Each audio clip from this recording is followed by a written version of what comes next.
Hey Slingers, welcome back to another Solo Slinger episode. I'm going to be talking about content marketing for authors. You're not going to want to miss this, so stick around. Hey, you looking for a jump on your own indie author career, but kind of confused about where to start? I got the place for you. Check out Draft to Digital. That's where you're going to be able to convert your manuscript, distribute it worldwide online, and get help the whole way from the best author support there is. Trust me on this one. So go check out Draft to Digital at drafttodigital.com/wordslinger. It's the Wordslinger podcast, where story matters. Build your brand, write your book, redefine who you are. It's all about the story here. What's yours? Now, here's the guy who invented Pants Optional, Kevin Tomlinson, the Wordslinger. Wordslinger. Well, I am Kevin Tomlinson, the Wordslinger, and I'm thrilled to be here. Last night I actually went and talked with the good folks at Writespace Houston, which is it's an organization put together to help people get into this business, basically figure out how to build a writing career, connecting people with professionals of all levels in traditional publishing, self-publishing, etc.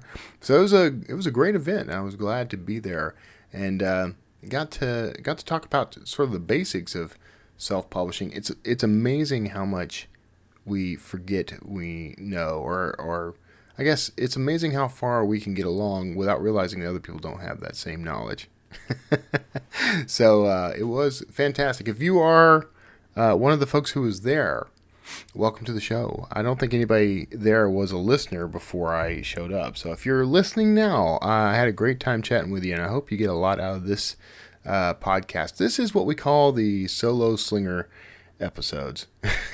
That's newly named, freshly minted, because this is where it's just me. Now, normally, for years, I've had a guest on just about every show, and now I do these solo episodes to kind of drill down, talk about certain. These used to be the afterword for each episode, but the episodes were getting a little too long, so I decided to break it out into its own episode, and maybe spend 30 minutes or so drilling down into a concept that might be helpful to authors of all stripes. Whether you're a will-be author, just waiting, struggling to write your first book, or you've written your book and you're just struggling to get started, or you've been around for a while and maybe you need a refresher, or maybe you there was something you missed. Hopefully this is helpful to all of you. So what I'm talking about today is content marketing, and as always, whenever I talk about a topic like this, I want to make sure that I am giving you a definition to work from. And for this topic, we're going to define content marketing as additional content beyond your books that helps to funnel readers, qualified readers, we'll throw in there, to your work, to your books. So, thinking about this in terms of, there are a lot of old standards, and you're going to hear about these a lot. So like blogs, that is a great form of content marketing. Probably one of the best, honestly, for writers. Because for one, it utilizes a skill you already have. And it's something you can control. You can put a blog on your website. There are a million free blogging platforms out there if you don't have a website, for example. I do recommend having a website. We're just going to put that right out there. And that does help with the content marketing side, by the way. But okay, so blog posts are useful because you can drill down into your topic or general subject a little more, and that will attract people who are interested in that type of story that you can then nudge over to pick up your books. So a good example of this.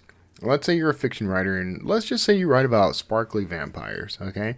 Now, you might do a blog that is focused on things like, vampire lore, or the supernatural, or, a variety of topics kind of in that area.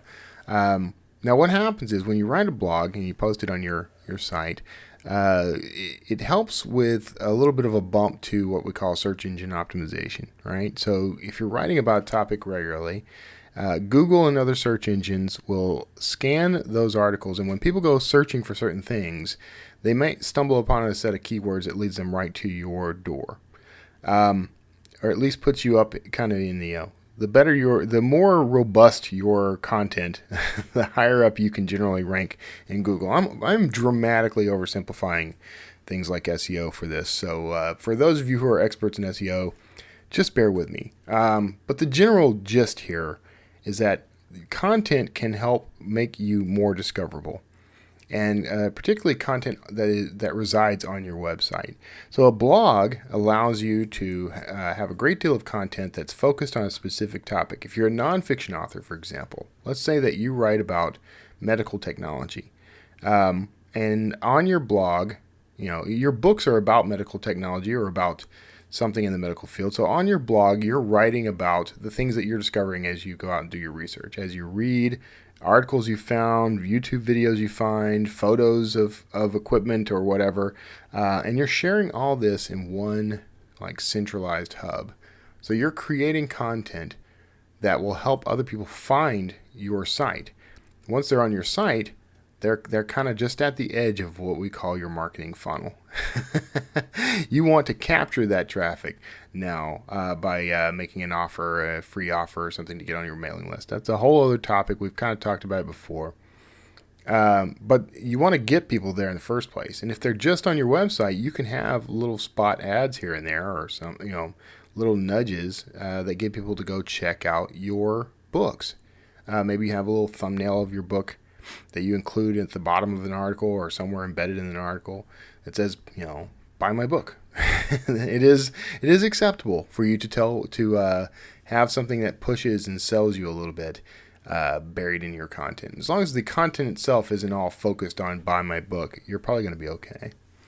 So blogs are great content. What I like to do, and I've talked about this before, 1,000 times. What I like to do is repurpose content as much as possible.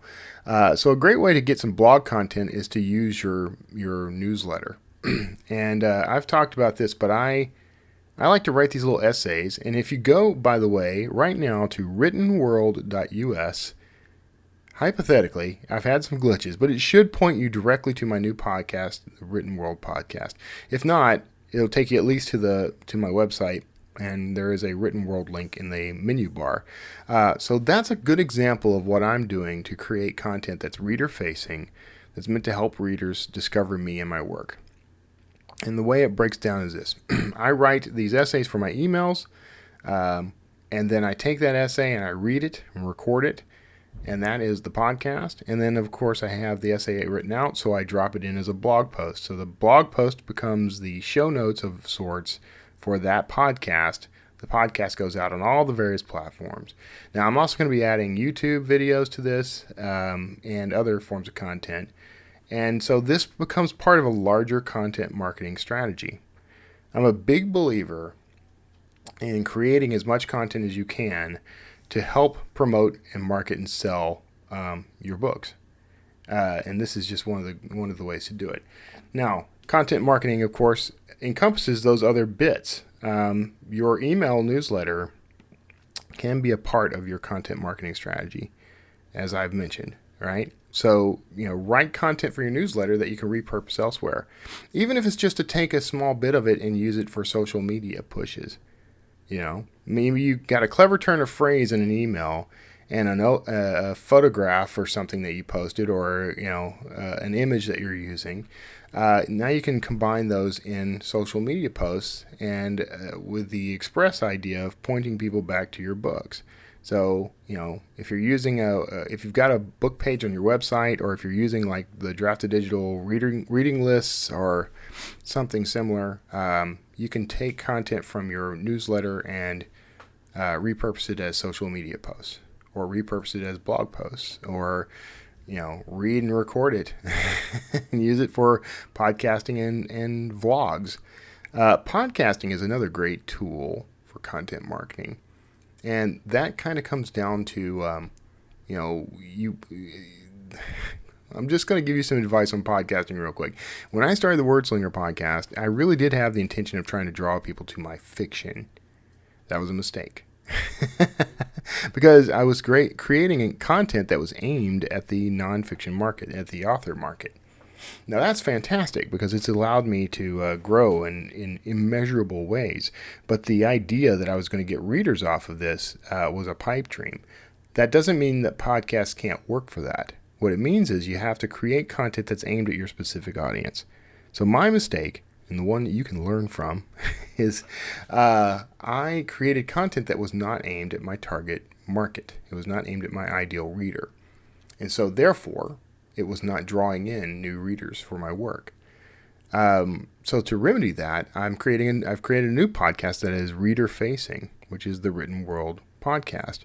Now that show has content that is not my fiction itself, but is related to my fiction. So my tagline is that it's the story behind the stories. The idea there is to share the research that I'm doing and the stories that I find during that research, and attract people who like that kind of information, who like these little tidbits of history, weird history, lost history, that sort of thing, and attract them to my mailing list that way. Now, that's I think that's going to work, and it's early days yet, but it doesn't cost me much more energy to create that than it does to create anything else.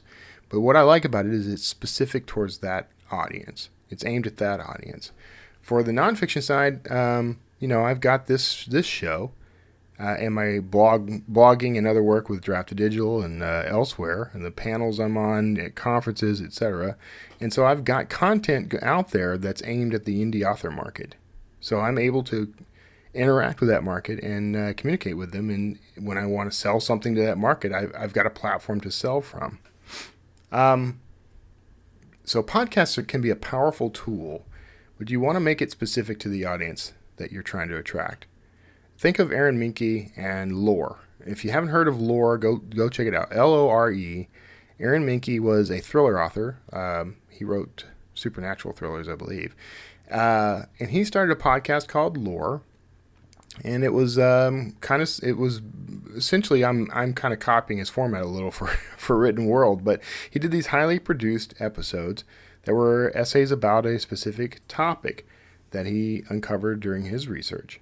And at the end of each episode, he says, if you like this story, you might like my fiction. I write thriller novels, and you can find them here.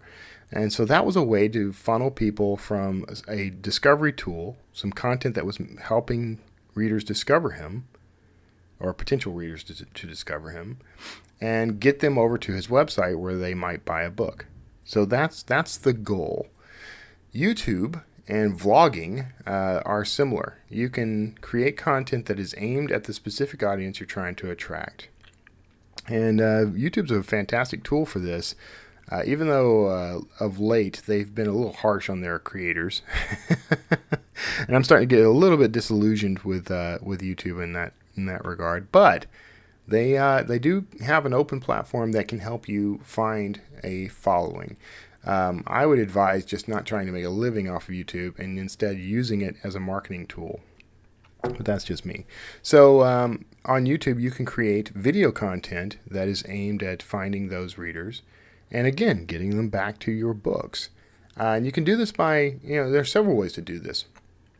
But again, you want it to be focused, right? You want to focus on your ideal reader, your target market. So, for example, you might do, and I'm still working out my YouTube strategy. I've gone back and forth on some things, but maybe you do something where you are talking about thriller novels that you enjoy. Maybe you're just doing a review channel. You've read this book by Clive Cussler. I say thriller novels because that's what I do, but whatever your topic. Let's say you're a sci-fi writer. The latest book by what's his name? Corey something. I should know this, but anyway, John Scalzi. The latest books by Orson Scott Card, whoever. People who are movers and shakers in that industry that readers might be interested in. If you're talking about those folks, you stand a better chance of being discovered because people may go looking for videos about those folks in those books. They are interested, and so they go looking. So if you also tie in your content and say, a little commercial break at the end of it. Hey, if you're interested in books by Orson Scott Card, I happen to write science fiction, right? And you can find it at myauthorname.com. So that is a way to attract qualified leads, qualified readers, people who are already interested in the sort of thing that you're producing, and get them, hopefully funnel them over to get on a mailing list, which is your best marketing tool. Other forms of content marketing, you can write content for other people's websites and blogs. Medium is a great tool for this. Huffington Post will often let people write on specific topics, usually not fiction, but you can, once you kind of get an account or account access for Huffington Post, you can pretty much do what you want.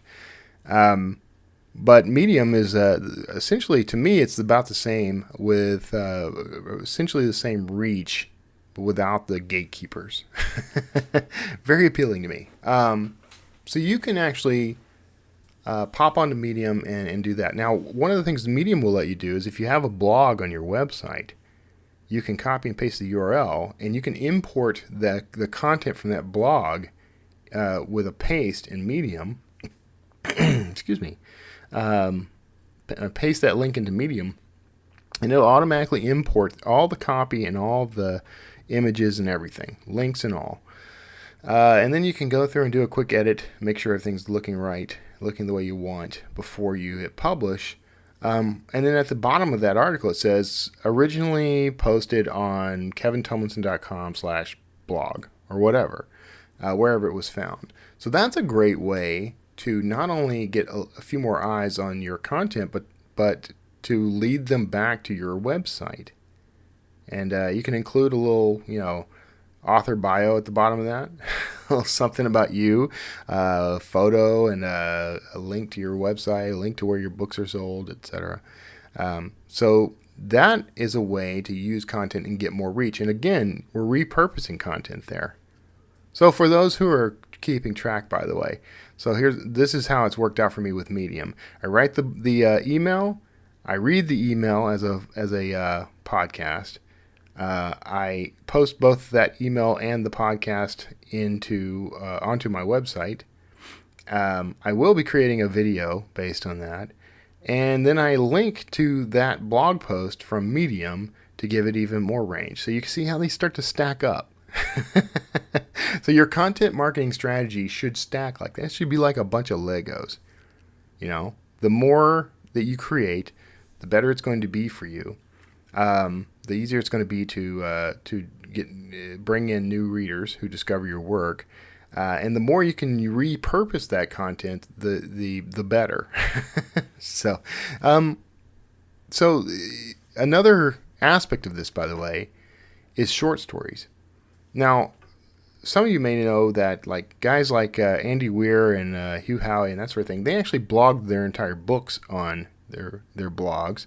So that's one thing you could do. You could blog a book, get feedback, change the book, and then at the end you can create that book and put it on sale for 99 cents or something, and let everybody who was part of the process get first crack at it, and then raise the price after so long. And that basically will help. They may be willing to support you with 99 cents, help you out, and because you make a bunch of sales, the various algorithms kick in to raise your rank, your sales rank, and raising your price will bring you more money. So you're more discoverable on things like Amazon, etc. And then you raise your price after X number of days, and you're still highly ranked, and so people buy the book because they think it's a popular book, and they end up giving you more money. So just a little something to think about. But let's talk about short stories, because you could use your blog to post short stories, and there's a couple of ways to benefit from that content. One, before you publish it on your blog, you might consider sending that short story to the various fiction magazines in your genre to see if they'll buy the story. And if they do, great. You still own that content, by the way. So when they do it, they usually give you terms. They want first North American rights or serial rights, and they want it to not appear elsewhere for, say, 90 days. Sometimes it's just 30 days. So you publish with, say, Analog, one of my favorite sci-fi magazines, You publish a short story with analog, and then say 90 days later, you put that short story on your blog. So now you've made some money from it, gotten some sales from it. And by the way, when you publish in a magazine or anywhere, you should have a little blurb about yourself with a link back to your website, and particularly a link back to getting on your mailing list. So readers can get on my mailing list at kevintumlinson.com/join me, which gives them a little form to fill out, and they get a free book, a free ebook. You should always have that as part of your bio. And then you've got this short story you publish on your blog, which can help bring people into the blog. And then after you've done this a while, you should collect all those short stories into a bundled ebook, a short story collection, and a print book if you want. And so now you've repurposed content, fiction content, from a sale, which was money, to something that can help draw readers to your website, help you interact with readers, and then bundled into something that will make you more money. Now you could stick another step in there and share that short story with your mailing list as a sort of bonus for being on your list. That's always a good idea. Share the short story with your mailing list and say, this was just published in analog. You can actually overlap those two a little, but you might want to wait and tell everybody, hey, I got a story published in analog, and here you can find the magazine here, right? Some people will buy it. And then after X amount of time goes by, maybe 60 days or whatever, you could share that short story in the mailing list so that they get it exclusively first. And then 60 days after that, publish it on your blog. And then, at the end of a year of doing that regularly, publish those short stories as a collection. Or publish the short story by itself. It doesn't have to be in a collection. In fact, you can publish it by itself and then publish it in a collection. So there's lots of ways to do this.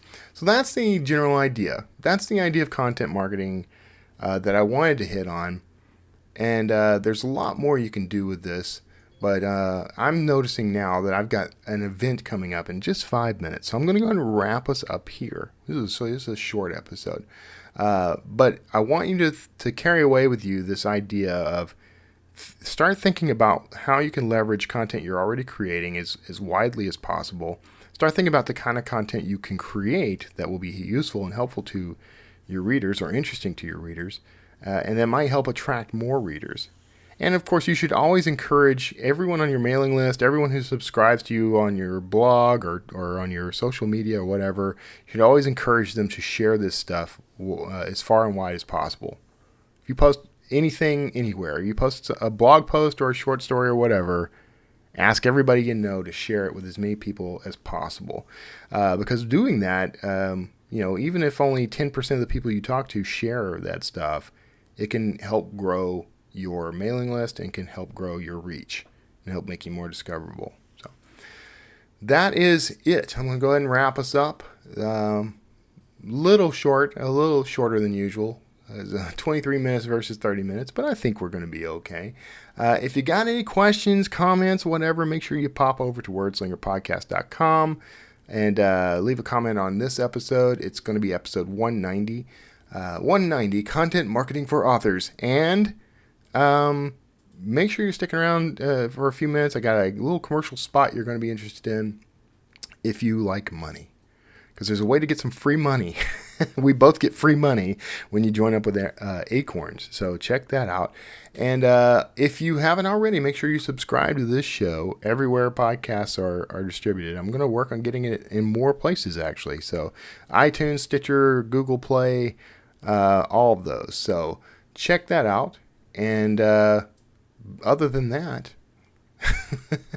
hope you have a wonderful day, and make sure you look for us. We've got an interview coming up at the in just a couple of days, so stick around for that, episode 191. But other than that, God bless you. I'll see you all next time. Hey, how you doing on money?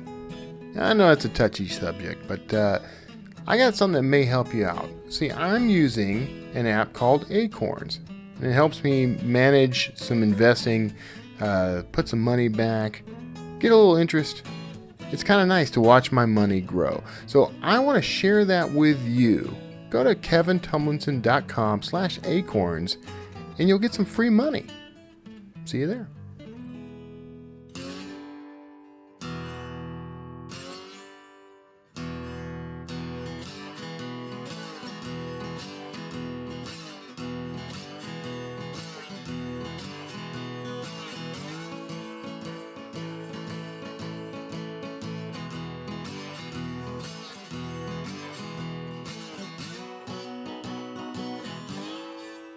Wordslinger.